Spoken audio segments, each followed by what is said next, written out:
Here we go. Hello, welcome to the Fluency Club. This is our 35th session, and we're very pleased to have Richard Cadena with us today. Now, Richard's an old friend of mine, and he's an expert on lots of things, but I want to start by seeing what questions Natalie has of your mystery guest. You don't know Richard. What could you ask him? Where do you work? I work at my home office. I'm here 24/7. And if I get out of the house, I go to the next block, I go to the cremeria and buy stuff. If I get to the supermarket, La Comer, I had a good day. And once in a while we go out to have lunch or something like that. And but I'm independent. I'm a freelance translator. I'm a former English teacher. And well, here I am. I'm on the computer. My last name is Cadena, and with the work I do, me encuentro encadenado a la compu, getting the most out of my name. And so. What other questions do you have, Natalie? Then you live in Mexico City? Yes. Oh, yes. I'm an adopted Chilango. And I wasn't born here, but Mexico City made me. I'll put it that way. Okay. I was born and raised elsewhere, and but I'm here. I've been here. In fact, next Friday, we'll make the anniversary of when I arrived to Mexico City for good, permanently. When I'm speaking Spanish, I like to say llegué para quedarme, como la música de 620. That shows how long I've been here. Okay.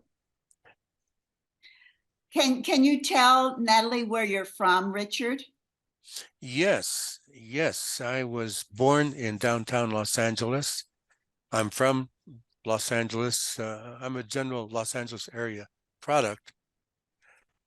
I lived in Mid-City, my childhood, my teenage years, mostly in Fullerton, North Orange County. And I wound up in the San Fernando Valley afterwards in East Van Nuys. And my last year was Echo Park. And then I made my big jump to Mexico City. And well, here I am.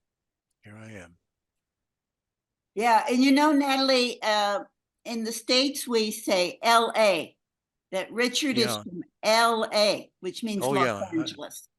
So usually we don't say Los Angeles, we just say L.A.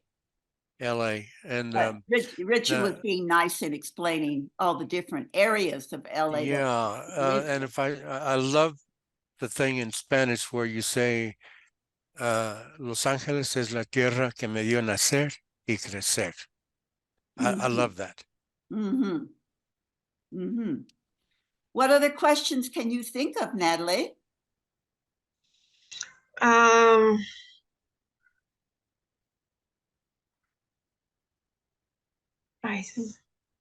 don't know, I'm thinking about a question. So we know he's from LA. Yeah. And he's lived in Mexico a long time, and that he's a translator. What else do you want to know about him? And former English teacher too. Former English teacher also. Yeah. I'd like to expand on that a little bit. Not so much ESL, but my family is a family of teachers. And this goes back to my great-grandfather, Professor Miguel Diaz Torres from Colima. And he was one of the founders of the Escuela Normal de Maestros in Colima. And he was also the dean, el rector of the Escuela Normal de Colima. And my abuelita, my grandmother, was a student and graduate, la profesora Estefanía Díaz de Chávez. And she was a graduate of the Escuela Normal de Maestros, class of 1902. Oh, wow, Richard. Yeah. And, wow, that was your grandmother? My grandmother, yeah. Your mother's mother? my mother's mother. Yeah, Ah. this is on my mother's side of the family. Hmm. And let me get something. And let me see what I got here. Okay. My abuelita was quite a teacher. She started teaching in 1902, and then something happened and part of the family left Colima in 1911. Oh, And that included my abuelita. And she was the only one who learned how to speak English. Well, first did they they go wound to up the in United States, Richard? LA Mm. in 1919, but they left Colima, then they went to well, they were in Culiacan for a while, and then in Palma next to Guaymas, Sonora, and then in 1919 they got to LA. With her training or like, well, I can't say college degree, but the training she got as a teacher, she began to teach Spanish as a foreign language in LA, and was one of the pioneers of teaching Spanish in the United States. Mm. Around 1930-31, down here in Mexico City at the UNAM, they wanted to get a program started for teaching Spanish to foreigners during the summer. And there was nobody here who knew how to do that. And they heard of my abuelita. And so they brought her several summers during the 30s. And she brought my mom and my Aunt Marilena down, and they spent summers here. My abuelita taught at the Mascarones campus Oh. on San Cosme, Mhm. which is now about half a block from the Normal subway station. Mhm. And she was very successful, and she wrote she developed her own methodology based on her training as a teacher at the Escuela Normal de Maestros. And she eventually wrote 3 books with her of her system. This is one of the books. Spanish language. Mm-hmm. Yeah, The Key to the Spanish Language. Mm. Okay, and then this one says, can you see it? An easy way to Spanish fluency. Mm. And Okay. what year did she prepare these books, Richard? Uh, Was this like in the 1930s? I guess the 20s and the 30s, and they were published. I think there's one more. Yeah. Here we go. I would imagine this went evolving. Here's the next. Mm-hmm. Can you read that title for us, Richard? Yeah, Spanish Conversations in the Classroom. Mm. And then she wrote a 4th book on her experiences, my experiences and methods teaching Spanish. Mm. And So she was quite a pioneer in Spanish yes, as a this foreign is my language. abuelita. Ah, okay. And what was her name, Richard? Her name was Estefania Diaz Ochoa. And after she got married, Estefania Diaz de Chavez. Ah. And my mother's name was Estefania Chavez. And then, well, I'm the oldest of 7 siblings. It's me, my brother Stephen, and then my 5 sisters, La Cosecha de Mujeres que no se acaba. Yeah, And wow, 5 sisters. yeah, and there's Teresa, the twins, Mary Elizabeth and Mary Ellen, Margaret Mary, and Louise Mary. And all of us are teachers. And my brother teaches English and French, and he's also a translator. He lives in Guadalajara. Mm. My sister Teresa is an English teacher, and she taught here in Mexico City for many years. Then she and her husband and family moved to Morelia, and so she's been teaching there. And the twins, Mary Elizabeth and Mary Ellen, studied to be kindergarten teachers, educadoras.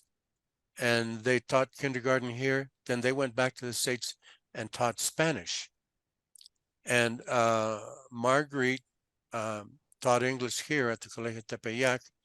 And then she went to the States, and then she wound up in Milan, Italy, and she's been teaching English there all these years. For me, my last year as an English teacher was a beautiful, I guess, conclusion. Through the UNAM, I taught English on Saturday at the Mascarones campus from summer 95 to summer 96, 60 years later, after my abuelita had taught there. Wow. So it was a full circle moment from your grandmother Yeah. to you. Yes. Wow. And incredible. And I'm very proud to be following her footsteps.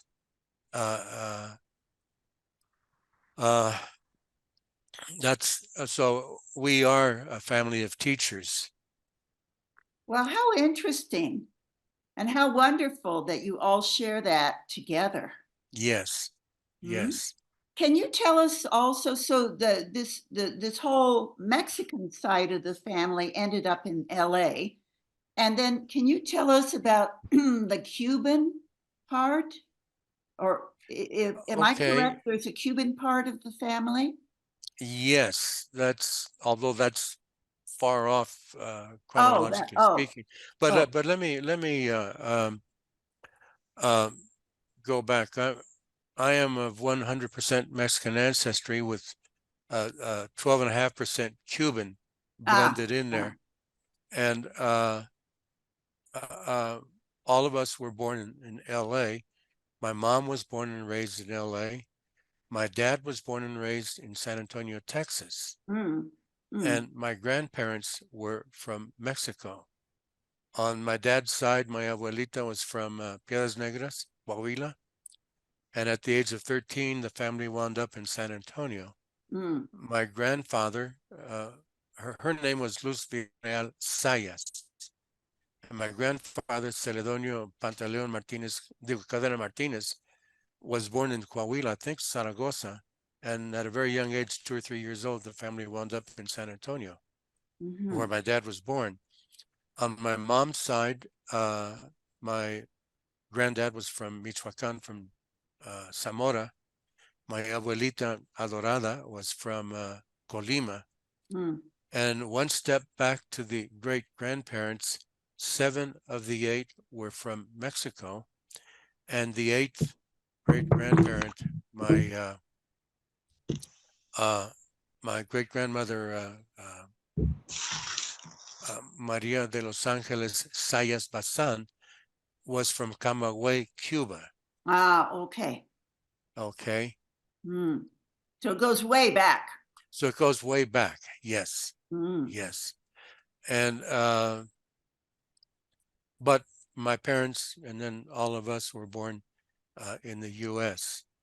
And I describe myself as un mexicano maquilado en Los Angeles.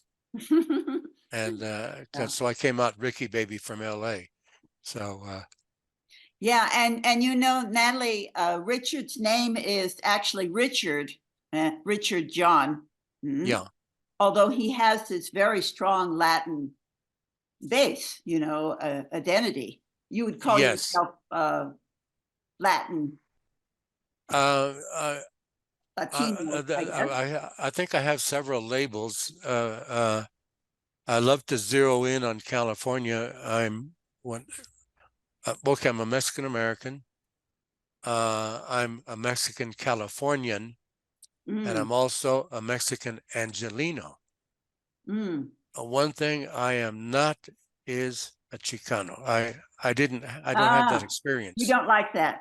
Well, I'm not. I didn't live it, so Yeah, I don't really know it.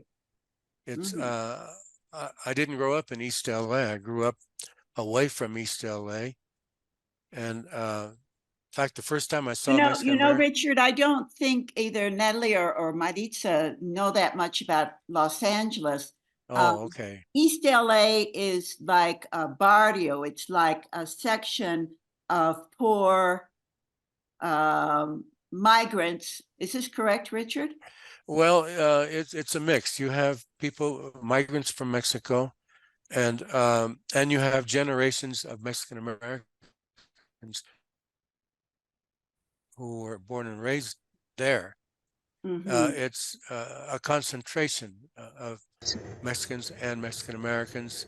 I would say working class. Some make it up into middle class. I would put it like that. My doubt about what you're saying is that Chicano means like growing in East LA, or Well, it's widely used, and I'm not sure about that. because Um, what I thought is that it meant like people that is children of Mexicans born in the United States or something like that. yes, yes. Well, basically, East LA, being a section of Los Angeles, is a poorer neighborhood and, you know, socially and economically, And what you would call disadvantaged. Is that correct, they Richard? have a tough time, yeah. And Right. So uh, But Richard actually I didn't didn't go through that. live that experience. He lived middle class but uh, existence, I guess Yeah, you could but say. my yeah. yeah, the Uh, question is that if Chicano is being from East LA, that Chicano well, means that. this is Los Angeles, but the term is very extended throughout the Southwest. Yeah, It's not just East you know, LA. Marisa, I'm not sure if I'm correct, Richard, but um, during the 1960s, when there was a lot of civil rights movements, there was a Oh, movement yeah. of Cesar Chavez and various leaders, and they created what they called the Chicano movement. So these were people that were Mexican American heritage as a movement. But I think what Richard's referring to is in one section of Los Angeles, there's a certain mentality or a certain point of view, which is more, Um, Mm. I would say they've kind of like developed their own culture, mhm. and you have a lot of these communities all over Southern California, and so it's not just East LA, and the feeling is, well, Chicano, and I really don't know that much about it, and well, when I do come into contact with somebody, I speak English to them, not Spanish. And now when I come into contact with somebody from Mexico or Latin America, I speak Spanish automatically.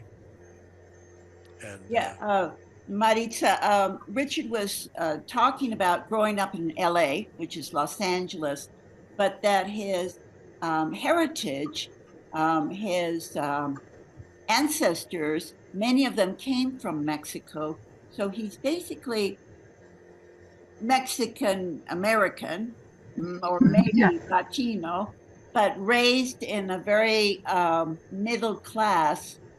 Uh, um, I well, I I grew up gringo, and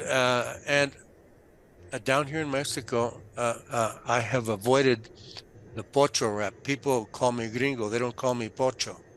And I think a person from LA would be more susceptible to being deemed as pocho.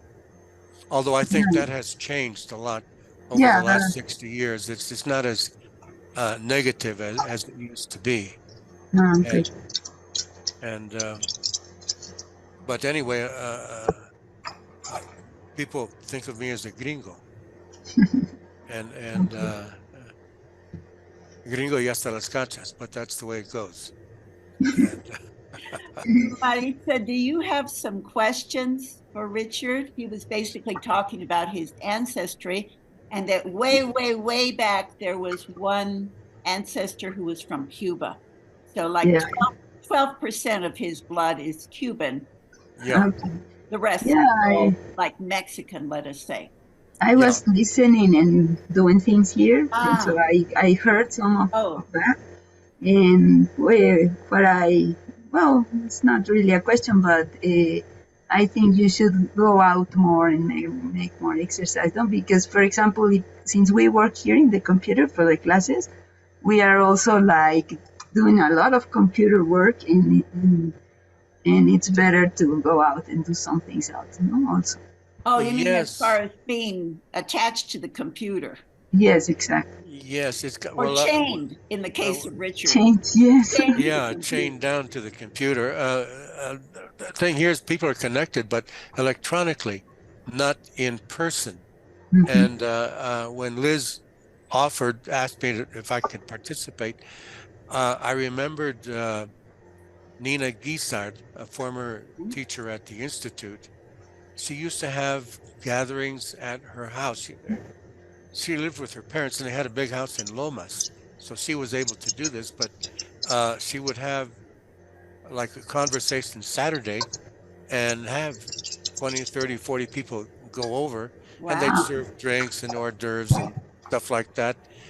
And I thought it was going to be an in-person event that I would, get up, shower, and go to Liz's house Yeah. and say hi to everybody. And see real people.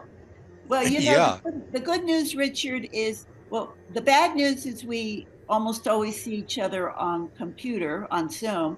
But the good news is next Saturday, we're actually going to see each other at a museum, the new Biodiversity Museum of the UNAM.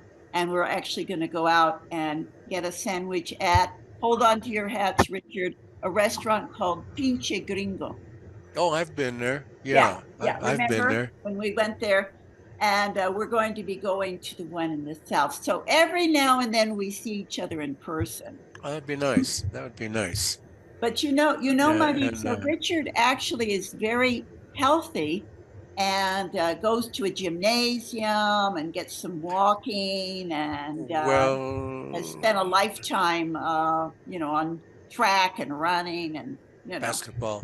basketball. And Yeah. Cool. Well, I Very don't go to good. the gym anymore, but I have a treadmill here in the wow, house. And so I'm on the treadmill almost every day.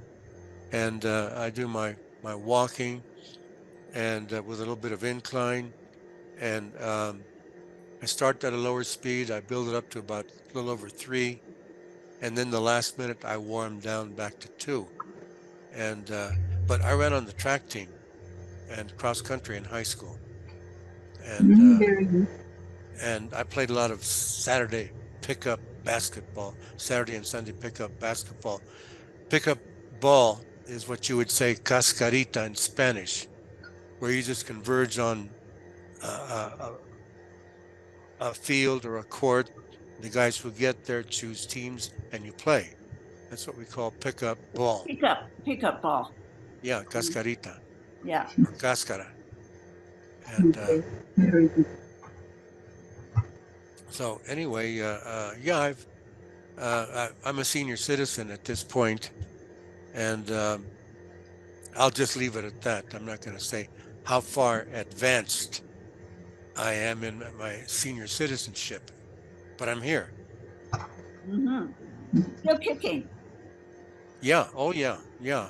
Yeah. I'm not done alive yet. and kicking and working 24/7. Yeah. Yeah. When the work comes in, I got to do it. And the last thing I want to do is retire. I don't know what I'd do. I'd probably do something with music or something. Can And can you, Richard? Can you tell Natalie and Maritza what you do with music? okay, híjole, es todo un rollo. Oh, It's well, this is like a book or two, but the short version. well, as a child, I went to Catholic school from the 2nd to the 8th grade. Hey, where is everybody? Are you there? Yeah, we're here. Oh, okay. Yeah. Yeah. Oh, all right. Yeah. And Catholic schools are connected or linked to a Catholic church, to the parish. And I went to St. Paul's School in mid-city Los Angeles on Bronson Avenue, a block east of Crenshaw, right off of Washington Boulevard. And they had a girls' choir and which sang at masses during the week, and they had a boys' choir that sang at the 9:15 mass on Sunday. And this was a very unique choir because it was under the direction of a lady named Mrs. Lourdes Gourdain Biggs. She was from France, and her husband was Richard Keys Biggs, the best American organist of those times, who was considered on par with European organists, classical music. And he was the organist for our masses. And Mrs. Biggs directed us, and there were 4 men, and then there were all of about 30 kids. Mm. And from the 4th grade on up to the 8th grade, the kids were from the 4th and 8th up to the 8th grade in the choir. And I remember I was in the 4th grade toward the middle of the year, and the music teacher came in and tested us. And she would give this round harmonica, give us a note, B, and we had to reproduce it. And some of the kids couldn't do it. Some of the guys who were real good at sport couldn't do it. I did it, and I was accepted into the choir. So I sang with Mrs. Biggs and the rest of the 4th grade, 6th grade, 5th, 6th, and 7th grades. Now, Mrs. Biggs was an important contact in Hollywood because she and her husband worked with various choirs. So every time Hollywood needed child singers, niños cantores, they'd come to Mrs. Biggs and either for television recordings or a movie. And in the 7th grade, I was doing very well. I was one of the top 5 boys, and Mrs. Biggs chose about 5 of us from our choir, and with 5 other boys from other choirs, we went to MGM Studios and we filmed. We were part of a half-hour program. There was a series called The 4-Star Playhouse, and this one is called The Good Sister. And I came out on TV. We filmed December 17th, 1954. We filmed. I was 12 years old, and I made $50 that day. And then that program was broadcasted on January 27th, 1955. And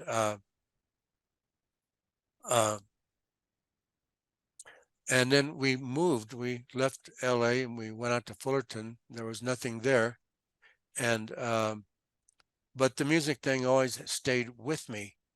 And at age 14, I started studying Spanish because we didn't speak Spanish at home. I heard it a lot with my mom's family. And but I was never in a situation where I was spoken to in Spanish and had to respond because the other person couldn't speak English. Your parents didn't speak to you in Spanish? No, they were Mexican American. Oh, and your grandmother? I don't know why she didn't speak to me in Spanish. I think she tried to teach me as if I were a student, but there was no natural back and forth in Spanish. And that's why I have a slight accent on my Spanish today, because I learned it after the age of 12 or 13. Yeah, And Natalie and Maritza, that's kind of a magic age. The idea is to learn a foreign language before around 12. There's a magical cutoff there. And yeah, so, like, for example, Maritza's children and Natalie's child have the advantage, in this case, of English as a foreign language, and they're not going to have an accent. So there's a magical cutoff there in the brain and in the life, that the idea is acquisition before age 12, and after age 12 is what we call learning, language learning. So there's a Yeah. magical cutoff there. And it's interesting, Richard, that you did have that situation. And only Natalie and Maritza, in listening to Richard, would be able to hear his accent, because I don't hear him have an accent in Spanish. But you know, he's telling us right now that he learned after the age of 12, correct, Richard? Yeah, it's like in the year that elapses from 12 to 13, it's like you cross a bridge, and everything that you are as a person, as a human being, in language and culture, becomes permanent or written in stone, you might say. And so if you learn the two languages together, like my son, Danny, uh, the accent in the other language is minimum or practically non-existent. Right. You know, his son listened. Is it correct? Graciela speaks to him in Spanish and you speak to him in English? Yes, Ah, yes. okay. This is the typical thing if you have a binational family. You know, one person speaks one language and one speaks the other language, and the kids come out bilingual if the parents are good enough. You know, if the parents are either native speakers or good enough. And in the case of Richard's son Danny, he is bilingual. Yeah, he is totally bilingual. And the funny thing is as a child growing up, most of the time he would respond to me in Spanish. And I could tell by his answer that he understood me perfectly. And the key thing here, I want to bring this out, and I know you'll agree with me, Liz, is that you have four linguistic abilities or skills: listening, speaking, reading, and writing. Mhm. And from my understanding, the key psychological skill is listening. If you directly understand what's coming to you in the language, you're automatically connected to the group, to the dynamics of the persons you're with. And I describe it, I like to use the expression in Spanish, a fulano le cae el 20 o le cayó el 20 o le va a caer el 20. You know what I mean? Something clicks in your mind. And so I describe it as like a slot, una ranura, a language slot. So what comes in English, the coins that come in English, go down the English language slot and get to you directly. And in a second language, you have to go building a separate independent slot, so that whatever coins come to you in that language fall directly and go clang, you know, like a telephone booth. Mhm. And Of olden days. yeah. And so this is how You know, Richard, last week I was just mentioning to Natalie and Maritza what's called total physical response. And remember, Natalie, I was mentioning that you give like an instruction, like to your son Santiago, or Maritza to a student, and then if they understand you, they can do it. Hmm? So we gave the example last week of please go to the table and get the green book and bring it to me. And if Santiago, her son, actually does that, then we think he really understands, because he's using his body and his actions to show you. And in the case of Richard's son, he actually would be responding in Spanish, but it was the right answer. Correct, Richard? yes. Let me give an example. When Danny was 3 years old, we sat down for lunch one time, and we served some chicken and green sauce, pollo and salsa verde. And so Danny took a bite, and he went. So I asked him, "Is it hot, buddy?" He said, "No, Papa, pica." Yeah. So, Yeah. Yeah, what's the difference between hot and pica, right? Yeah. You know, Yeah. that's really Because, funny. and, or I would say something and be in another room, and he'd go running back to the bedroom and tell Graciela, Oye, mamá, dijo mi papá que blah, blah, blah. And it came out perfect. Mhm. And over the years, he began to eventually answer me a little bit in English, but it hasn't been till his adult years where he's using English in everything he does professionally. And Well, basically and because Danny needs it for his job, right? and it's he grew up with it. It's a fundamental part of his person, of who he is. And right now he's working online with a guy in Belgium, and they're doing all kinds of Google ads, Facebook ads, and he has to write those up in English. They speak English. Neither one is the native speaker of English. And Danny hears all the accents, American, British, Australian, and he does fine. And now when we talk about something, we get into a conversation, he speaks to me in English. I never wanted to force him or push him to speak English. I wanted it to come out naturally. And it's finally happening. And Yeah, you know, we talk about like an incubation in the brain, you know. The whole yeah, idea is the comprehensible input, the famous input-output hypothesis. You know, we get the things into the brain and they're kind of percolating there.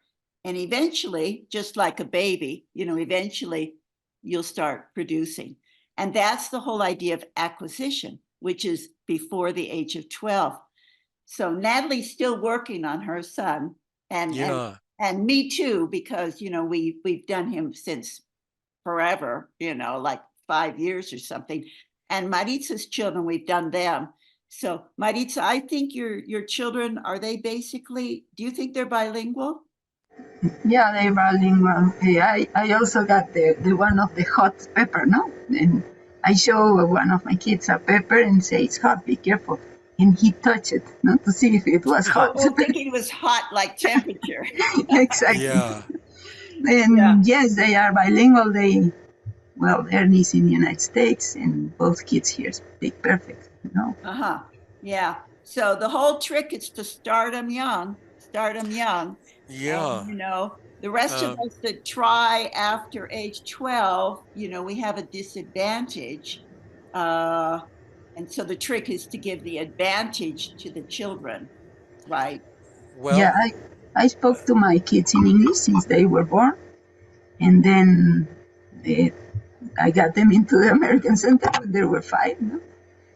yeah. And yes, There's something that I hear every time I talk to people and we talk about language and I'm speaking Spanish, uh, people say, hay que practicar el inglés. And everybody uses the verb practicar. And that's not the right word. Uh, you have to live the language. It has to be a living experience, una vivencia. And so that it becomes a fundamental part of who you are as a person. Um, I had a most fantastic experience after my first year of Spanish. We had a book, our textbook was from Spain, from Madrid. And so we were getting more Spanish terminology. And I remember other kids, you know, reading the sentence, Picaro es un burro perezoso. Oh, they say perezoso in Spain, but we say flojo here in Mexico. And when we got to how to tell time, that was wild. In other words, you go, you know, es la 1:10, es la 1:20, son las 2:10, son las 2:20. The first half hour is logical and it's acceptable. Then we got to the second half hour, son las 2:10. What? Oh my goodness. What you mean? You have to be a mathematical genius to figure out what time it You is. have to, you go to 2 o'clock and then you knock off 10 minutes like you're rejected. It doesn't seem logical to you. Mhm. And following that year, I spent the summer in Mexico City. We had a big family reunion. It was a very special thing. My dad's younger brother was ordained a priest, a Benedictine priest, and he was assigned to Colegio del Tepeyac in Linda Vista, which was run by the Benedictine fathers at that time. And so families came down from San Antonio. We came down from Los Angeles, and a big 3-week like party atmosphere because of Uncle Al's thing. And this was my first experience with Mexico. And I remember hearing somebody say, "Oye, ¿qué horas tienes?" 10 para las 5, 10 to 5. Hey, right, I got it. It just, Not the Spanish way. yeah, not Yeah. that Spanish. Well, it struck me as Mickey Mouse, but of course, that's their thing, you know. Mhm. And my Uncle Al said his first solemn high mass at the Basilica, and I was an altar boy. I've got a photo of that. And Mexico had the other school year, the February to November, which I think was great for Central Mexico because you had your rainy season in the summer. You can't go out and play, so you stay home and do homework. That was perfect. Mhm. And so Uncle Al pulled a few strings and movió el tinglado and got me in as a guest student at the Tepeyac. I boarded there at the school Monday through Saturday, and this went on for about 7 weeks. And they put me in a class with kids my age, tercero de secundaria, and I literally lived the language. All I had in school was present tense, presente indicativo, and present the ing, the gerund form. That's all I had, and just a little bit of vocabulary. Mhm. And I remember I was walking around with one of the priests, and we were speaking English. And he said, "Why don't you get in here with these guys?" Tercera secundaria. I said, "Yes, Father." Everybody turned around and looked. "Ay, un gringo." Ah. And I was rehearsing in my mind. Well, I'll have to tell the teacher my name and tell him I'm a new student. So I went rehearsing this as I stood in line. The school principal with the microphone was his usual bawling out. Everybody was there were all these lines everywhere. And I was thinking, okay, I am a new student. This is permanent. Set is permanent. Start is temporary. Well, yo soy un nuevo alumno. That sounds good. I got to tell them my name. Yo me llamo, and I'm going to say Ricardo instead of Richard. Yo me llamo Ricardo Cadena. And I went over that, and finally, Avanza 203. Everybody went into their classrooms. I found a place, and the first teacher came in, the biology teacher, Professor Cifuentes, short, thin, blue eyes, had a mustache, and he went up to the front of the room, and I walked up behind him, and I spoke to him. I said, "Buenos dias, señor." I was thinking, "Good morning, sir." I didn't know that you say "Buenos dias, maestro," "Buenos dias, profesor."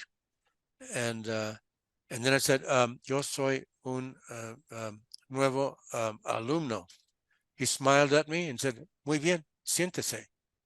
So I sat down, and like I got the job done. Mhm.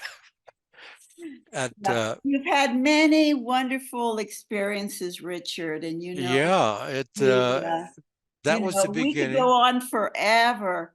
Natalie, any last questions you might have for Richard or comments Let me or? add one more thing. Oh, yes.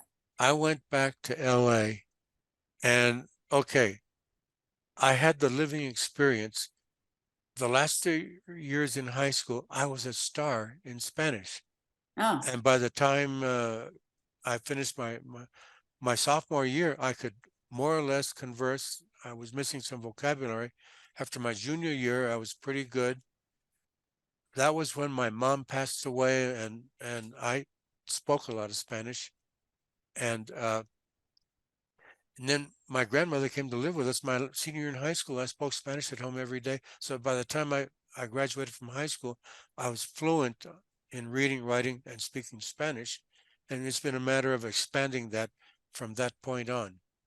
Yes, you've had many wonderful opportunities. Natalie, I hope you've enjoyed listening to Richard's adventures. Of course, they go on and on and on. And Yeah, a yeah. musician, and he is And a translator. His job is really translating financial statements and things within finance between English and Spanish. Any last comments, Natalie? Did you learn anything? Did you like anything? You know, Richard, I always ask him, what did you learn today and what did you like? Natalie. Okay, I like knowing about Richard, and it was really nice to know him. Uh-huh. thank you. Yeah, nice Same to here. meet you, Richard. Yes. Same Yes. here. So did you learn anything, Natalie? What I learned today was about how the brain works when you have 12 years old, and the importance that the little kids, se me fue, como que puedan aprender un nuevo idioma, that they could learn a new language before. Right. Right. Because, you know, Richard, it's like you with Danny. Natalie has her own experiment there. She has her own child she's like experimenting on, you know, our beloved Santiago, her son. Richard, we've run out of time, and Natalie, we've run out of time. Maritza had to actually go with her mother someplace, and that's why she left us a message that she had to leave early. And, you know, it would be lots of fun to get together. Natalie, let's see. And of course, Richard, if you're at all interested in the Biodiversity Museum, we're going to have a guide in English next Saturday who's going to take us on the tour of this brand new museum at the UNAM, which costs millions and millions of dollars. Thank you, Mr. Slim, for donating the money for this museum.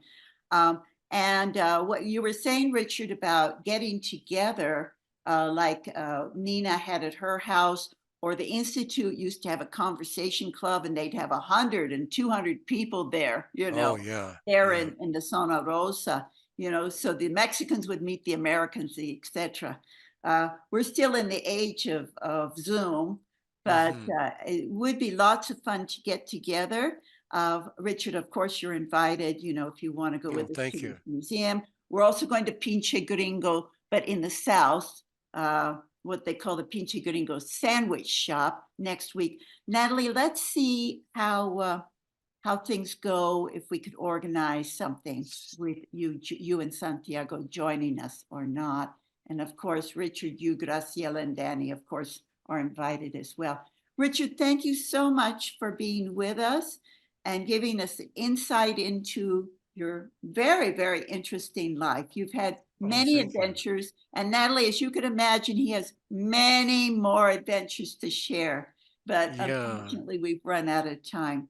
Richard, did you enjoy being with us? I hope. I did. I've enjoyed this very much. I didn't know what I was walking into. It had to be something good, but I didn't want to walk in flat-footed. Yeah. Do you know that expression, Natalie? Flat-footed. Yeah. Richard, explain very quickly, what does it mean to go into something flat-footed? Yeah, con el pie plano, meaning unprepared. Unprepared. Yeah. You come into something flat-footed, you know, totalmente desprevenido. Yeah, isn't that funny? So, you know, it's lots of fun talking to Richard because he uses a lot of the slang and the idioms, you know, and he also mentioned the word Mickey Mouse. I don't know if you noticed that, Natalie, but he mentioned the word Mickey Mouse That he Okay, which thought that the way that the Spaniards were doing the telling of time was very Mickey Mouse, you know, Mickey Mouse, chafa, muy chafa. like really silly, like really, you know. So, you know, it's lots of fun to talk to, you know, like a real, like some of my friends say, a real American, you know, which of course, you know, Richard is, although he is bilingual and bicultural, to be sure. That's like added value. It's put it that way, Yeah, you know. that's for sure. Well, And thank you again, Richard. okay, well, thank you. It's been Thank lots you. of fun. You know, we put these interviews on YouTube and the whole world gets a chance to know about our guest speakers. Oh, wow. You're going to Okay. become famous, Richard. Wow. Wow. And you, Natalie, by extension.